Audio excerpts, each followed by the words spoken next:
வணக்கம். இன்னைக்கு சிம்பிளான ஒரு ரெசிபி பார்க்கலாம். 5 பன்னு எடுத்து வச்சிருக்கேன். 3 டீஸ்பூன் அளவுக்கு பட்டர் சேர்த்துக்கலாம். 3 டீஸ்பூன் அளவுக்கு சர்க்கரை, 200 ml பாலை நான் காய்ச்சி ஆற வச்சு வச்சிருக்கேன். இப்போ பன்னை 2ஆ கட் பண்ணிக்கலாம்.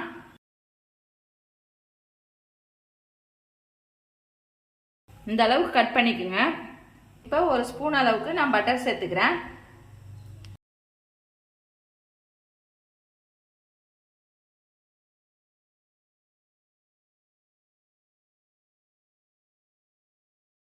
அரை டீஸ்பூன் அளவுக்கு சர்க்கரை சேர்த்துக்கிறேன். இப்போ தோசைக்கல்ல நான் 1 டீஸ்பூன் அளவுக்கு பட்டர் சேர்த்துக்கிறேன். இப்போ ரெடி பண்ணி வச்சிருக்க பன்னை அது மேலே வச்சுக்கிறேன்.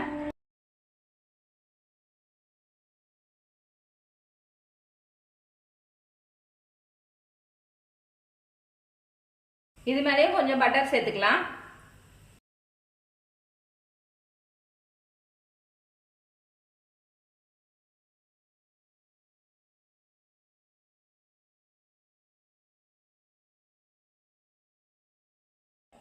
காய்ச்சி ஆற வச்ச பாலை சேர்த்துக்கலாம்.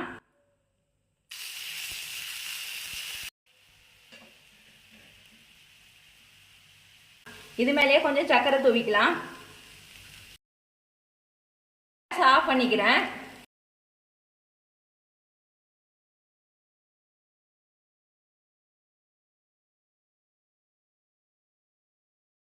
அஞ்சே நிமிஷத்துல செய்யக்கூடிய இந்த பன் பட்டரை நீங்களும் வீட்டில் செஞ்சு பாருங்க. செஞ்சு பார்த்துட்டு எப்படி இருந்துச்சுன்னு சொல்லுங்க. லைக் பண்ணுங்க, ஷேர் பண்ணுங்க, கமெண்ட் பண்ணுங்க, சப்ஸ்கிரைப் பண்ணுங்க.